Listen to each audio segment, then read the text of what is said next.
I don't know how you can watch Caleb Williams right now and not see that he's developing.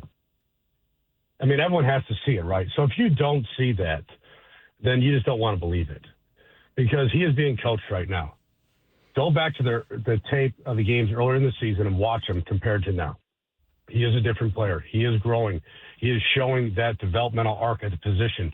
If you were writing a scouting report on Caleb Williams, you'd say the arrow is pointing up because he's improving every week. And that doesn't mean he's going to be perfect. He's still going to have misses. He had a couple misses in that game.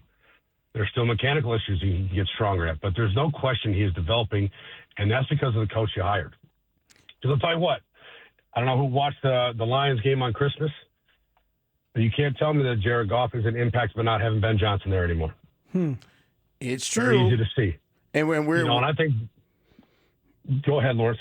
And I think we're going to see it, this week, and I expect them to play hard. Like that is something I still expect the Lions to do coming into this game. But I was hoping you can go more in depth on something that you said earlier, like the idea of when you see like a too high coverage, and you go, oh yeah, like the middle's going to be vacated. There's your throw, but because Caleb's got this crazy arm talent, it opens up a little bit more on that play. What does it do for the playbook when you now know that there is a quarterback that can make some throws that other quarterbacks can't? It opens up every level of the field. That's what it does. It opens up every level of the field like it does for Mahomes, like it does for Josh Allen, like it does for Justin Herbert. Because those are the quarterbacks he's compared to now in terms of arm talent or arm strength. I think he's in that grouping. You can't watch the tape right now, watch the game, and not agree to that his arm is different and he can make any throw you want him to make. So what that does from an offensive play caller perspective is he can be more aggressive down the field. You know that late in the down, he can still make those plays. Not every quarterback can do that, especially with Caleb. He could do it on the move as well. So it opens up a lot of things from a play calling perspective and also from a playmaking perspective. Now flip that over, Lawrence, to a defensive coach's mentality and how you have to coach differently at times. Maybe you have to start a cover two at 18 yards instead of 15 yards. And you have to know that when he gets outside the pocket, the play is not over. It's just starting from a defensive mentality. So now you have to plaster down the field and adjust your coverage. Puts a lot of stress on the top of your defense. Matt, I wonder if you personally enjoy football games like that. Like, I know you like the X's and O's, but that the defensive guy is cringing as he's watching all of this go on. The guy who loves to see high-level defensive execution and some good tackle. Do you enjoy watching a game like that? I do. I'll give you an example. Everyone watched football this past weekend. Would you rather watch Bears-Niners or what you saw with Pittsburgh and Cleveland? Yeah, it's a no-brainer. It's a no-brainer. Right? Yeah. Right, and obviously the execution on offense was very poor in that Pittsburgh game. But do I like to see more defense? Sure. But look, even as poorly as the Bears played at times on defense, and look, I'll tell you right now, they did not tackle well, especially in the secondary. That needs to be addressed. If I'm Dennis Allen this week, we need to talk about angles to the football and tackling because it wasn't good enough. But they made a splash play to start the football game. But look how that defense can still take the ball away and make high-impact plays. There's no question they have to get better because when you get into January football, you're not going to be able to give up 42. All right, so tell us more about what they didn't do well, because they needed another turnover or two to win a game. They win a game like that. And Byard after the game said we didn't do some individual things well. You just kind of referred to it, but what did you see not happening by those players? Okay, the first is in the secondary cutting off the ball. So I always use the term cut-off angle. And we've talked about this before. They have to set an edge to your defense every time. And, normally when you think about setting an edge, everyone thinks about the defensive ends, right? Well, that's the interior edge. You have to set a perimeter edge also. And you look at some of McCaffrey's plays in that game, one of his explosive runs, it's because the corner didn't come down to set the edge. Took a poor angle to the football. You can never allow the ball to get outside you. It sounds very basic, right? It sounds like we're talking about junior high football, but that's what it is. Down the goal line, when you have, and I see this too often in the NFL, it's really starting to bother me right now. When you're a corner and you are unblocked, and I use the term a crack block, right? And they crack inside or a safety or a linebacker, you have to replace as a corner. Now you have to set the edge. But corners take this downhill outside angle instead of a 45-degree angle. When you take that outside angle, you're giving up 1-for-1 versus the lead block. You're giving up 1-for-1. That's a minus because you're not defeating the block. But also you're expanding the running lane. I see it every Sunday. I mean, it really bothers me because you have to teach that, if you're a secondary coach, to squeeze or restrict that running lane. Yes, you can't cut block anymore, or cut tackle versus the lead blocker, but I would never teach that anyways because you're giving up 1-for-1. You can still play with leverage. You can still get your pads down and restrict that running lane, and you get better at that. And also, at the second level, it's hard against Kyle Shanahan, guys. There's so much pre- and post-snap movement, and it forces some hesitation. You don't see second-level linebackers and safeties playing at the same speed because there's so much to process against that offense. And look, we can say the same thing against with Ben Johnson's offense. Go back to the Philly game, what they did. We saw the same result. When we look at the Bears defense and trying to figure out ways to help them, how much do you put on the Bears defense versus what Kyle Shanahan did to them? Because I'm been trying to figure out what I'm more encouraged or discouraged by. Well, I think you have to understand that Kyle Shanahan's going to win some plays every week, right? You have to understand that as a defensive coach. But can you get the same amount of wins, or can you get a couple more wins to even it out? I think that's what you have to do if you're Dennis Allen. Right now, you're not getting home to the quarterback. You're just not. Not with your front four. They're not getting home. So what do you have to do? Do you have to stunt more? Do you have to show some different fronts? Do you have to play more five-man fronts? Do you have to bring more pressure? From my perspective, it would be pressure. That would be my first answer, to try to heat up Brock Purdy and force the ball to come out a little quicker, play more man coverage in the secondary. But that would be one of those answers. And that's what you have to have against Kyle Shanahan, because you can't let him dictate the flow of the football game.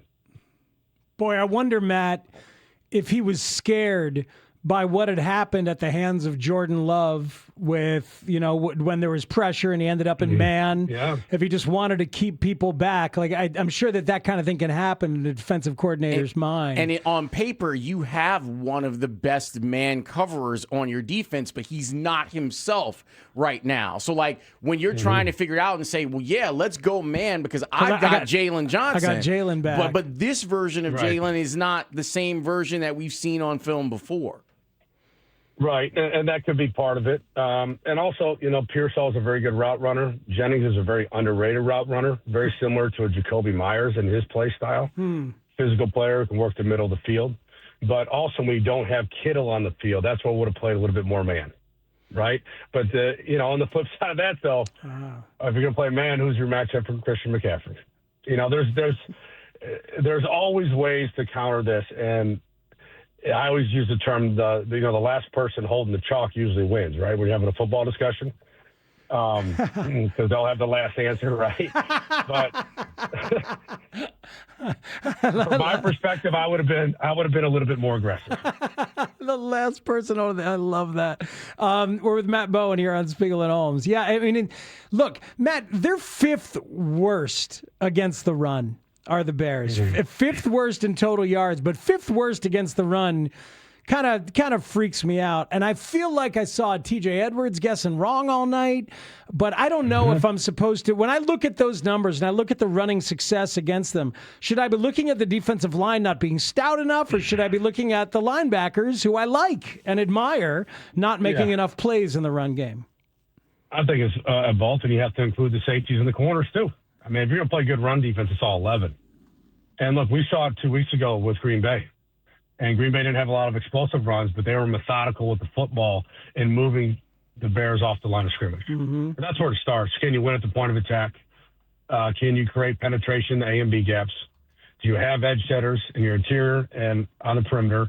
And can your safeties play downhill in the alley and tackle? And that's why I went back to tackle. I don't think they tackle well. I just really don't. And that's the first thing. The best defenses at any level, they tackle extremely well. And the Bears did not tackle well the other night. That's why I'd start there. But also up front, you're going to have to try some different things. If you can't just line up in a four-man front and stop the run, you have to be different. You have to use different fronts. You have to use early down run pressure. There's things you can do in terms of answers, but you got to get it corrected because you don't want to go into the playoffs and have a team control possession and keep Caleb Williams off the football field in January. Usually we end up talking draft a lot earlier in the season than we have this year, but put on your draft analyst team builder hat. What position does this defense need? Edge rushers. I mean, that's the difference. Look what Green Bay did, and I know Parsons is out now, but the move they made to get an elite pass rusher. It's pass rushers. You got to have them. Just if I'm building the football team right now and defense is the first place they're starting, then I go to corner. But it's pass rusher first. Let's go back to last year's draft. And I know that we've talked about Luther Burton a couple of times with you, but I don't know if I was expecting him to be this quickly. Like, I expected him to be this, but I didn't expect him to be this quickly. When you compare all of your draft work that you did on him to how he's being used, how have we gotten here as quickly as we've gotten here? Well, I'll say the first thing, Lawrence, I'll say about Burton, which I love as a former player, is when you get an opportunity like this, when there is an injury, you're going to get more playing time. And also DJ Moore was, working through an illness. That's how you take advantage of that opportunity, right? You talk about putting yourself front and center on the national stage, and when you're seeing an increase in target volume, and to go out and make plays like that, that shows me, one, you're ready for the moment, and also you're prepared for the moment. So that should be a lot of credit to Luther going into that football game. In terms of his traits and what he does, I said from the beginning, this is a great offense for him to be in because Ben Johnson will utilize him as a three-level playmaker. And that's what he is. I know he plays receiver, but he is a playmaker. There are multiple ways to get the football in his hands. And like everyone saw on Sunday night, yes, he can stretch it vertically down the field, but look what he can do after the catch. He is absolutely electric with the football in his hands. With Ben Johnson, we know that he was really rough on Caleb Williams in camp. And then we got the anecdote from Collinsworth on Sunday about how rough, where 26-word play call comes in, Caleb doesn't quite get it, and Ben's like, nah, you're on your own. Go out and make the play. His way of teaching this offense it seems like he's truly matched up the way that he wants it done with the personality of a competitive player and challenging him in a way that makes him better instead of making him fold. I agree with that. And this goes back to Ben Johnson's opening press conference when he took the job. And look, we hear these press conferences every year with new coaches. But remember when he said that he was going to make, basically I'm paraphrasing here, but make his players uncomfortable? Yeah. He said, get right? comfortable being uncomfortable. Yes, exactly what he said. And that's what he's doing in terms of his coaching style. It's not, and for some players don't accept it and they fail, but the ones who want to be coached, that's the thing. Do you want to be coached? The great ones want to be coached. They want to be challenged every day. They want to be held accountable every day as a professional athlete. And Caleb Williams is showing that right now. Because I've been around coaches that are very hard. And not just at me, at other players in the football team. Some guys can accept it, some guys can't. The ones that can't, they don't make it in that league. Man, it's so obvious that Caleb wanted hard coaching and is taking to it. With a guy he trusts, like he trusts him and he believes in him. When as you say that, I'm thinking about the times that I've heard Ben say that Ryan Poles deserves credit for putting the people together that he has. There haven't been many people who've not taken to Ben's version of hard coaching, are there, that we've heard about? No, not at all. Because I think that, to your point, speaks the trust he has in the locker room. That means everything. I've said it before, trust and respect. That's what you need. You want to have a great player-coach relationship, you need those two things at the start. Because once you have that, then you can coach hard. And then you know as a coach when to pull back. It's a two-way street there. But there's a natural relationship that leads to potential, leads to growth on the football field. And you can't do anything without those two. Matt, we have a texter who says, sometimes I think Matt Bowen's great mind should be in the NFL, but I'm really glad he's impacting the lives of high schoolers. How about that? Well, that was very nice. Right? I like that. Yeah, I thought you'd like that. Not just the ears of our listeners, but the lives of high schoolers.